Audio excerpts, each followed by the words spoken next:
오늘은 부자들 사이에서는 절대 하지 않는 행동이지만 대부분의 사람들은 모르는 가난을 부르는 습관을 소개하려고 합니다. 그래봤자 뭐 부자 되려면 펑펑 쓰지 말고 저축하라고 하겠지.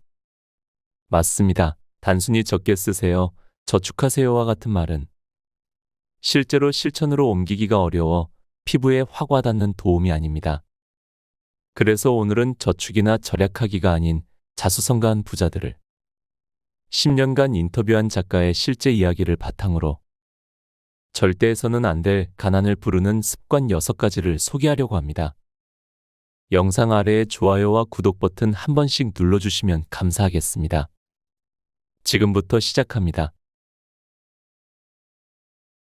첫 번째, 냉동고에 아이스팩을 계속 쌓아둔다. 아이스팩을 쌓아두는 사람은 보통 물건을 아까워하거나 잘 버리지 못하는 성격이다. 아이스팩을 냉동고에 넣어두었다가 도시락을 싸거나 남에게 음식을 나누어 줄 때 활용하면 좋다고 생각한다. 그들도 아이스팩이 당분간 쓸 만큼은 충분하다는 사실을 알고 있다. 그 이상은 여분임을 알면서도 원체 아까워하는 성격이라 버리지 못하는 것뿐이다.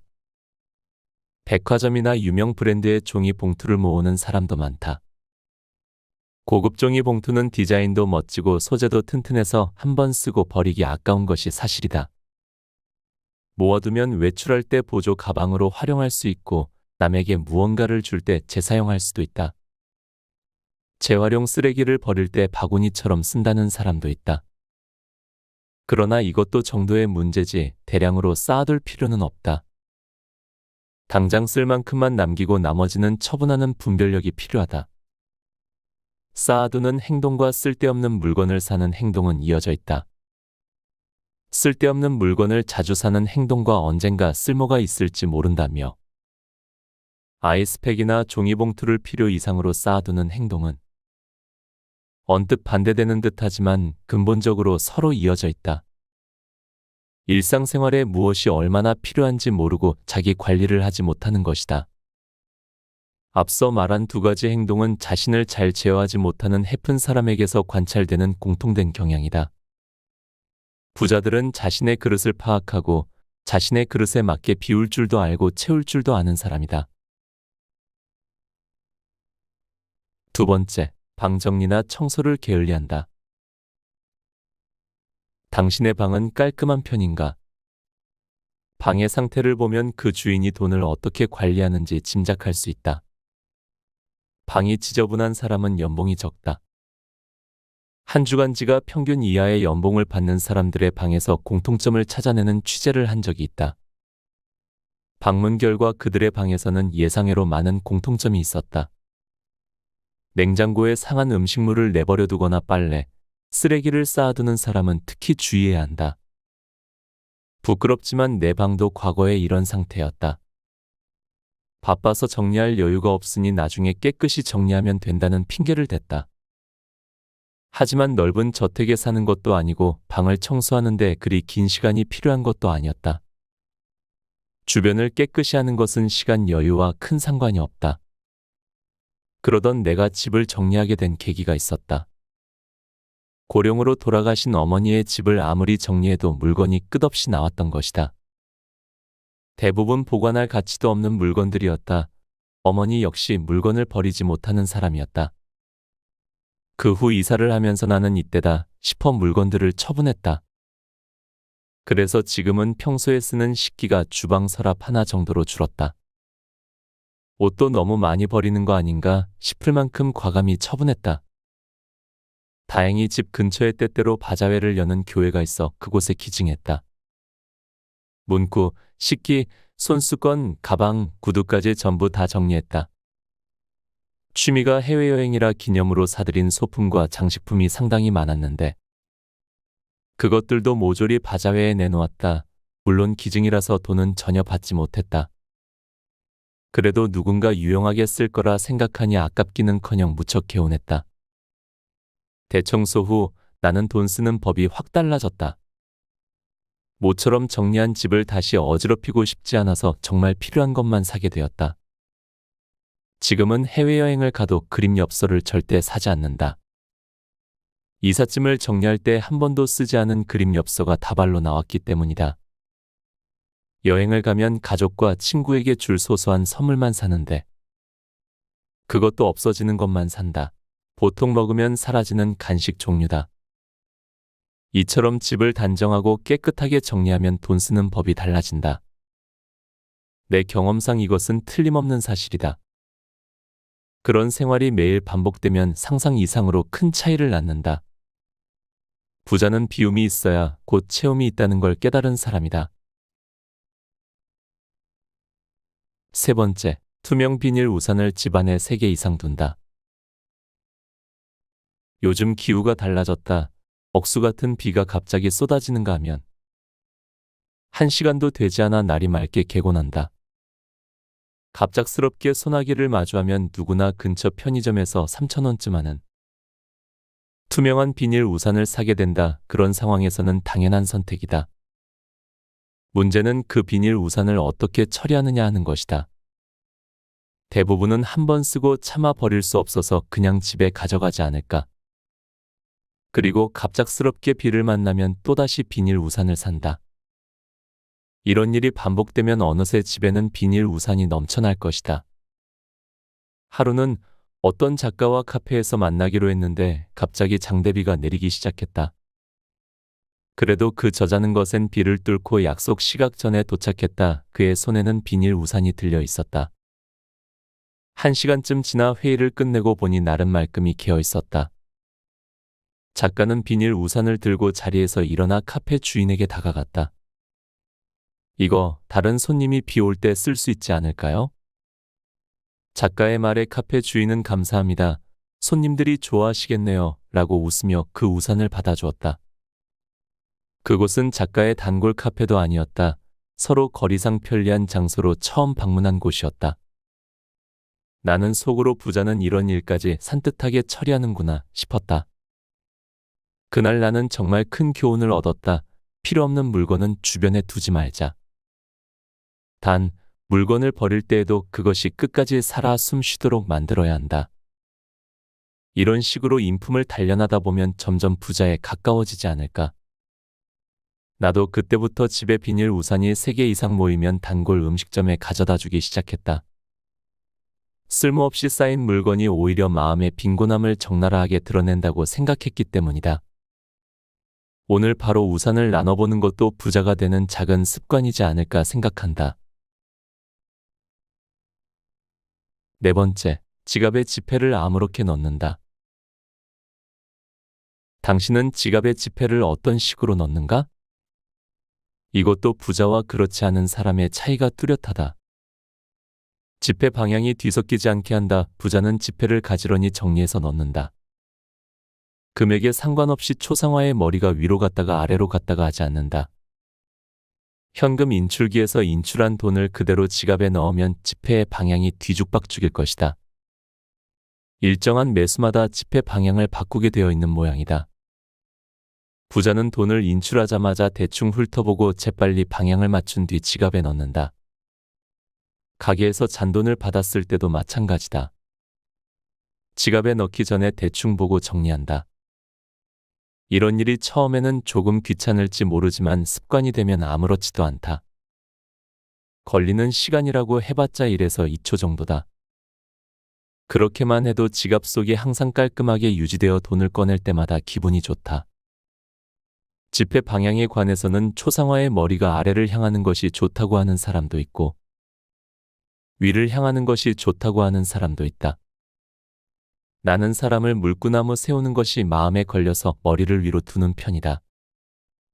그걸 보고 어떤 부자가 그렇게 하면 서 있는 자세라서 돈이 나가기 쉬워. 머리를 밑으로 해야지 라고 말한 적이 있다. 또 다른 사람에게 물어보니 반대로 나는 위를 보게 정리해. 왜냐면 지폐의 초상화가 물구나무를 서면 돈의 에너지가 가라앉아서 돈이 잘 안 모일 것 같거든 이라고 했다. 즉, 정답은 없으니 스스로 판단해 한 방향으로 가지런히 정리하면 된다는 이야기다. 금액별로 정리하는 것도 마찬가지다. 앞쪽부터 큰 금액 순서대로 넣는 사람이 있고 반대로 넣는 사람도 있다. 지폐의 방향이나 금액의 순서는 스스로 정해서 깔끔히 정리하자. 지폐의 관리 상태에 민감해져야 한다. 그 민감함이야말로 돈을 조심스럽게 아껴 쓰려는 마음의 표현이기 때문이다. 내가 실천하는 방법은 단순하다. 집에 오자마자 지갑에 지폐 칸을 비운다. 영수증도 다 꺼내 보관할 것은 다른 칸에 넣는다. 불필요한 것은 하루 단위로 스테이플러로 철의 다른 케이스에 넣는다. 참고로 나는 대략 한 달에 한 번씩 이 케이스를 확인하여 영수증을 대부분 버린다. 동전 칸도 비워서 자잘한 먼지 등을 깨끗이 청소한다. 가끔은 물티슈로 안쪽을 쓱쓱 닦고 외부도 천등으로 가볍게 닦는다. 한참 지나 청소했을 때 천에때가 묻어 나오는 것을 보면 지갑이 상당히 더러워져 있음을 알 수 있다. 지갑을 깔끔하게 정리한 뒤 지폐를 깨끗이 펴서 다시 넣는다. 돈도 자기를 귀중하게 여기는 사람에게 더 가려고 하는 특징이 있다. 5번째, 카톡이나 문자에 1분 이내로 답변한다. 전철을 타든 카페에 가든 많은 사람이 스마트폰만 들여다보고 있다. 그리고 그들 중 대부분은 카카오톡이나 라인 같은 모바일 메신저에 푹 빠져 있다. 현재 세계 5억 명 이상이 라인을 사용한다. 짧은 한두 마디로 소통이 진행되는 속도감도 좋고 무엇보다 무료이기 때문이다. 그러나 이렇게 매력적인 만큼 모바일 메신저 의존증에 빠진 사람도 급증하고 있다. 메시지가 오지 않았는지 신경이 쓰여서 늘 스마트폰만 들여다보는 사람이 많다. 심지어 자신이 보낸 메시지를 상대가 언제 읽는지 신경 쓰여서 못 견디겠다는 사람도 있다. 와 있는 메시지를 제때 확인하지 못할까봐 업무 중에도 힐끔힐끔 스마트폰만 쳐다보는 사람도 많다. 모바일 메신저는 통화나 문자처럼 소통 수단에 불과하다. 즉, 용무가 있을 때 쓰는 도구다. 만약 안녕, 이나모에와 같이. 의미 없는 문자를 누군가에게 줄곧 보내고 있다면 의존증이 아닌지 의심해봐야 한다. 의존증에 잘 걸리는 사람에게는 다음과 같은 특징이 있다. 첫째, 한 가지 일에 집착하는 경향이 있다. 둘째, 남이 무언가 권하면 쉽게 거절하지 못한다. 셋째, 현실을 냉정하게 받아들이지 못한다. 세상 말할 것도 없이 이런 사람은 자기 생각을 좀처럼 관철하지 못한다. 그때그때 기분에 따라 의사결정을 하고 멋대로 행동한다. 돈을 쓸 때도 마찬가지여서 돈이 의미 없이 줄줄 흘러나간다. 얼핏 봐서는 아무 관련이 없을 듯하지만 모바일 메신저 의존증과 소비 생활 사이에는 밀접한 관계가 있다. 책 곁에 두고 방송 이어갑니다. 6번째, 돈 이야기를 하는 게 천박하다고 생각한다. 돈 이야기를 하는 것을 품위 없고 천박하다고 여기는 경향이 있다. 특히 예술가나 문필가는 돈에 얽매이지 않고 좋은 작품을 만드는 것에만 집중하는 사람이어야 한다는 인식이 뿌리 깊다. 돈은 모든 사람의 당연한 관심사이자 어떤 의미에서는 최대의 관심사다. 돈 이야기를 입 밖에 내면 비난받기 쉬우니 하고 싶은 말이 있어도 꾹 참는 사람이 적지 않다. 왜 돈 이야기를 더럽고 천박하게 여길까? 이 질문에 자신 있게 대답할 수 있는 사람은 별로 없다. 나 역시 프리랜서로 원고 편집이나 집필을 하고 있지만 아직도 일 의뢰가 들어왔을 때 이번엔 원고료가 얼마인가요? 라고 묻기가 껄끄럽다. 하지만 원고료를 모르면 일을 할지 말지 결정할 수 없는 게 당연하다. 때로는 상대편이 보수를 먼저 제시하기도 한다. 그러나 그 조건에 불만이 있어도 선뜻 말하지 못한다. 그러면 태도가 불량하다는 낙인이 찍힐 것 같아서다. 그 때문인지 최근에는 연예인뿐만 아니라 작가나 화가, 평론가들도 매니저를 채용한다. 사무실에 소속되는 경우도 늘고 있다. 교섭 전문가를 내세우면 내 조건을 먼저 제시하기 쉽고 금액 조정도 원활하게 진행할 수 있다. 그러나 이제 이런 사고방식에서 벗어나야 한다. 돈 이야기는 결코 천박하지 않다. 오히려 보수야말로 자신에 대한 사회적 평가를 가장 명확히 보여주는 척도다. 돈 이야기는 당당히 해야 더 자연스럽다. 또한 적절한 보수가 따르기 때문에 일인 것이다. 그런데도 돈은 상관하지 않겠다는 식으로 일을 추진하다 보면 성과가 제대로 나오기 어렵다. 우리는 돈 이야기를 피하려는 습관이 평소 생활에도 배어 있다. 특히 아이에게는 더더욱 돈 이야기를 꺼내지 않으려 한다. 그러나 숨기면 숨길수록 관심은 높아지기 마련이다. 아이가 아무렇지 않게 비싼 게임 소프트웨어를 사달라고 조르다가도 학교에서 내일 행사가 있으니 5,000원을 준비해 오라는 것을 듣고 엄마, 돈 있어요 라고 진지하게 걱정하는 모습에서 그런 경향을 엿볼 수 있다. 그러나 부모는 아이가 모처럼 돈에 관심을 보였는데도 어린애는 돈 걱정하는 거 아니야 라며 꾸짖는다. 이런 경험 때문에 남 앞에서 돈 이야기를 해서는 안 된다는 잠재적 심리가 싹 트는지도 모른다. 살아가려면 돈이 꼭 필요하다. 그러니 가정에서도 돈 이야기를 좀 더 해야 한다. 무엇을 어떻게 이야기할지는 아이의 연령이나 가정 상황에 따라 다르다. 한 예로 내 친구는 외동딸이 초등학교에 들어갔을 때부터 돈 이야기를 자주 했다고 한다. 저학년일 때는 매월 큰 동그라미 안에 아버지의 월급을 표시하고 그 안에 주택 대출과 자동차 할부금, 전기료와 가스 요금 등 필요한 경비를 색칠한 다음 남은 돈으로 가족 3명이 매일 밥을 먹거나 옷을 산다고 이야기해 주었다. 대략적인 가정 경제 시스템을 가르쳐 준 것이다. 그러자 겨우 초등학교 저학년인 아이도 아빠가 열심히 일하고 있다는 사실을 깨달았다. 가정 경제를 지탱하는 아버지를 존경하는 마음도 자연스럽게 싹텄다고 한다. 어린애는 돈 걱정하는 거 아니야 라고 말하는 심정은 잘 안다. 하지만 결국 성인이 되면 돈에 대한 관심과 지식이 필요하다. 오히려 가족이 평온하고 즐겁게 지내기 위해 돈이 필요하다는 것을 가르치고 돈을 다루는 올바른 태도를 길러주는 것이 중요하지 않을까. 곁에 두고의 짧은 생각. 여러분이 오해하지 않으셨으면 합니다. 부자가 무조건 행복을 보장하진 않습니다. 하지만 한 가지 확실한 건 많은 돈은 불행을 최소한으로 줄여줄 수 있다는 겁니다. 현실적으로 누구나 부자가 되는 건 어렵겠지만 각자 자기가 원하는 부자의 위치로 가는 건 누구에게나 열려 있다고 생각합니다.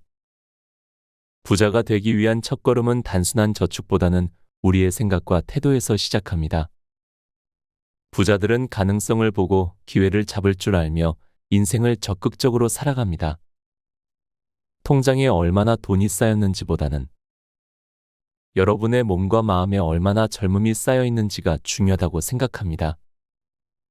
여기까지 시청한 분들이라면 누구보다도 인생을 열심히 살아가는 분들이라 확신합니다. 이번 영상으로 당장 부자가 되는 마법은 없겠지만 여러분의 풍요로운 노후 인생에 작은 도움이 되었기를 바랍니다. 오늘도 함께 해주셔서 감사합니다. 책 부자들이 죽어도 지키는 사소한 습관을 읽고